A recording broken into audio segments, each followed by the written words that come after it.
Bom dia, boa tarde ou boa noite.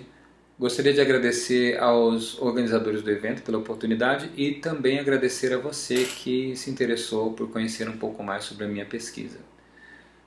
O meu tema é a polêmica do discurso de escola sem partido e eu me interessei por ele porque eu sou professor de rede pública de ensino fundamental e tenho percebido muitos efeitos, muitos reflexos desse discurso nas relações dentro da escola, relações com os alunos, com a comunidade escolar de uma maneira geral, e achei que era importante saber mais sobre isso. Para estudar em que medida o Escola Sem Partido é um discurso polêmico, quem seria o seu outro, o discurso rival, como esse discurso rival é representado dentro do discurso de Escola Sem Partido e vice-versa. Eu estou mobilizando a AMOCI, Apologia da Polêmica, de 2017, e várias leituras de Menguenot em que ele trata do tema da polêmica. Em AMOCI, eu estou mobilizando o próprio conceito de polêmica pública no espaço público, polêmica no espaço público da AMOCI, que vê a polêmica como um resultado de um dissenso profundo, que é componente da própria democracia. Então ela não vê a polêmica como algo necessariamente ruim, por isso a apologia da polêmica.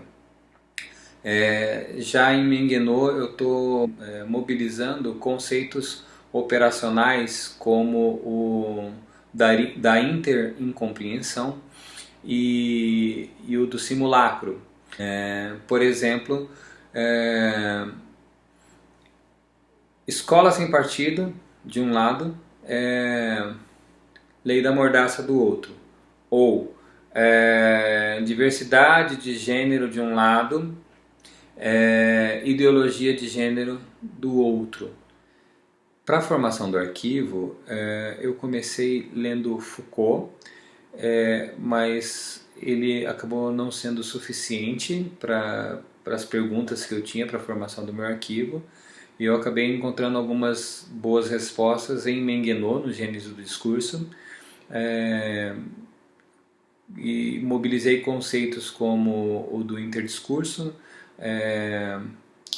dos campos discursivos, dos espaços discursivos. Eu mobilizei também o conceito de sequência discursiva de referência, que eu vi sendo utilizado num artigo do Círio Pocente e da Ana Raquel Mota, que é o Direito Esquerda Volver, que é interessantíssimo e me ajudou bastante nas análises. Eu me baseei também no estilo de análise do Günter Grass, que é um estilo bastante descritivo e muito operacional.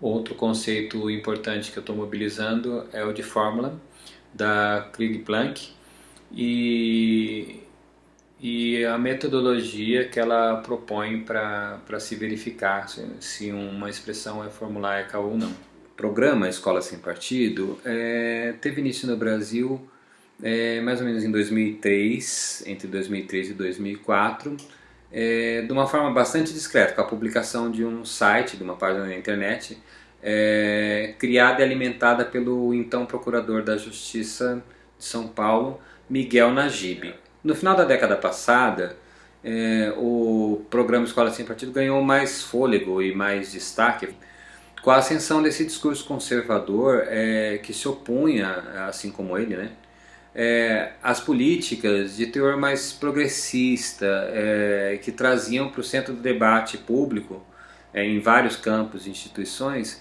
questões como a tolerância religiosa e étnica, como o direito da mulher e dos LGBTQ+. E o Escola Sem Partido, de certa forma, foi uma reação a isso, né? Eu tomei a liberdade de escrever para o Miguel Najib um e-mail, e eu perguntei para ele algumas coisas. Por exemplo, quem compunha esse movimento, como se fazia para entrar no movimento. E ele me respondeu da seguinte forma: qualquer pessoa e qualquer organização é livre para apoiar o Escola Sem Partido. O Escola Sem Partido enquanto movimento não possui estrutura organizacional, ficha de inscrição, nada disso. Entre os apoiadores da causa existem pessoas ligadas a partidos, igrejas e movimentos, o Direito São Paulo, o MBL e o Nas Ruas, por exemplo. Assim como existem estudantes, pais e mães não vinculados a nenhuma organização, como é o meu caso. O primeiro foco de atuação do Escola Sem Partido foi no campo jurídico.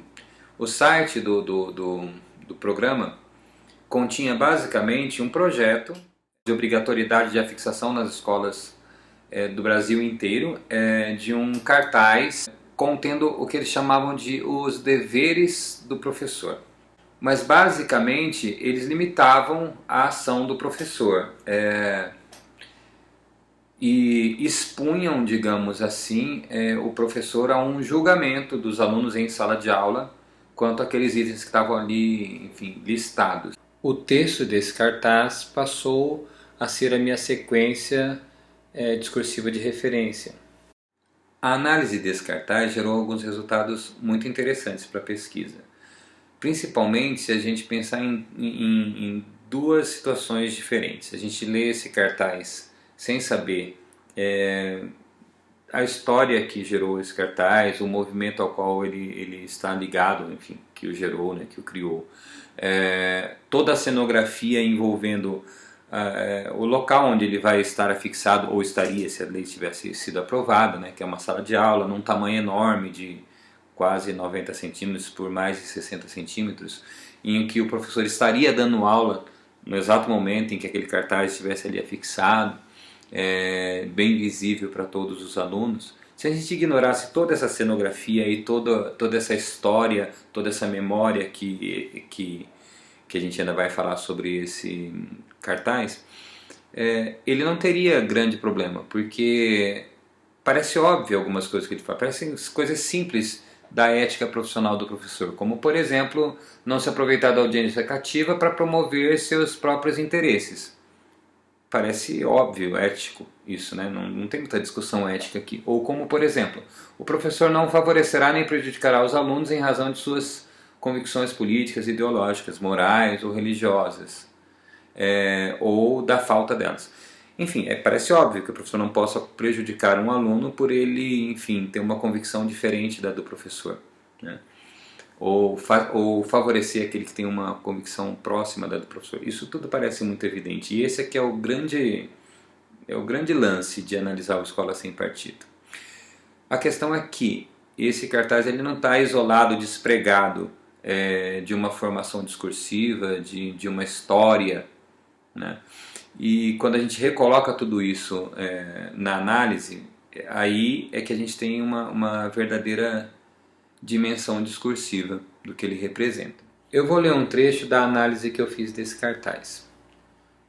Construções como: o professor não se aproveitará, o professor não favorecerá nem prejudicará, o professor não fará, o professor apresentará, o professor respeitará, o professor não permitirá, grifos meus, mostram que o uso dos verbos modificados ou não pelo advérbio de negação, além de remeter a uma memória discursiva de textos de mandamentos religiosos, não adulterarás, não terás outros deuses, lembra-te do dia do sábado, prenhe de pressupostos, não ditos, de que os professores em sala de aula, segundo a visão de Escola Sem Partido, se aproveitam da audiência cativa de seus alunos, favorecem ou prejudicam-nos conforme suas convicções, fazem propagandas político-partidárias, não apresentam de forma justa as diferentes perspectivas concorrentes, não respeitam o direito dos pais, permitem que os direitos dos alunos sejam violados. A fixação dos cartazes com tais dizeres, portanto, como havia dito Najib, seria uma forma de conscientizar os estudantes sobre os direitos que correspondem àqueles deveres, a fim de que eles mesmos possam exercer a defesa desses direitos.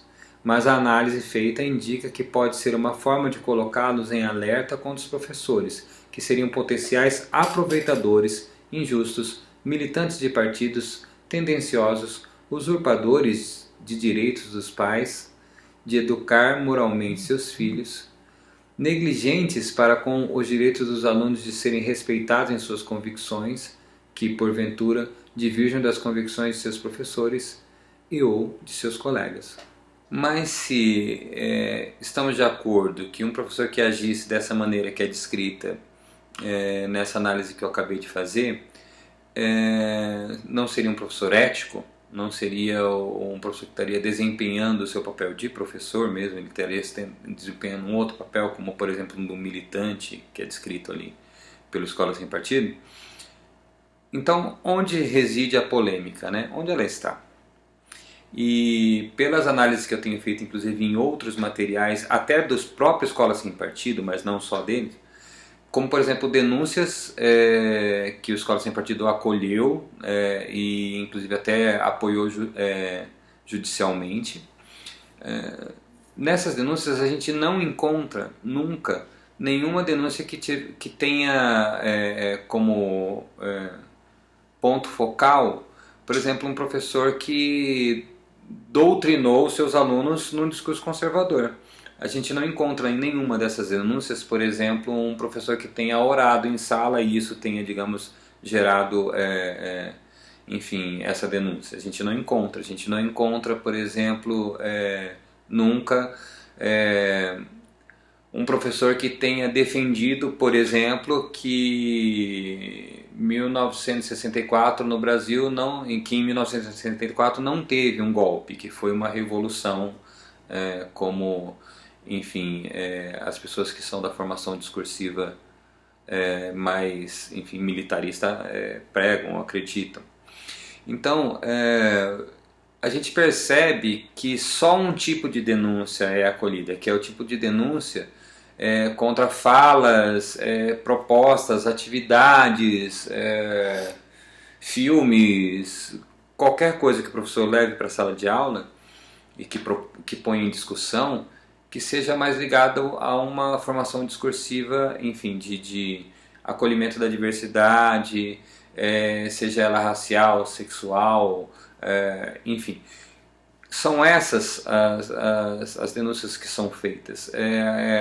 Está muito agora comum o Escola Sem Partido acolher denúncias de professores que falaram mal do governo Bolsonaro ou de algum ministro desse governo. Eu tenho alguns exemplos assim também. Então a gente percebe que a polêmica está aí. A polêmica está no fato do Escola Sem Partido defender um professor que não se posicione, mas é só um tipo de professor que não pode se posicionar. O outro, enfim, não é questionado. E é esse o ponto que eu estou investigando exatamente. Há ainda outras discussões que eu gostaria de ter feito nesse vídeo, mas como o tempo já está estourado, não vou conseguir fazer, mas eu vou deixar citadas aqui para que no evento a gente possa discuti-las se alguém tiver interesse. Uma delas era sobre a investigação de algumas expressões, se elas são ou não fórmulas, né, no modelo que a Krieg-Planck propõe, como por exemplo ideologia de gênero, ou lei da mordaça, ou liberdade de cátedra. Então vai ficar para um outro momento a gente discutir. E um outro ponto que eu queria ter falado é sobre uma mudança que eu estou identificando nas ações do Escola Sem Partido, uma mudança de direcionamento que está saindo do campo do legislativo, né, de proposta de lei e tal, porque ele tomou sofreu muitos reveses jurídicos nesse sentido, inclusive no Supremo, que considerou algumas leis que foram feitas no modelo do Escola Sem Partido como inconstitucionais. Então ele mudou agora para o campo de atuação mais ligado à vigilância, à denúncia, enfim, a monitoração e pressão sobre os professores no seu fazer pedagógico dentro de sala de aula. Mas isso realmente a gente deixa para discutir no dia. Muito obrigado.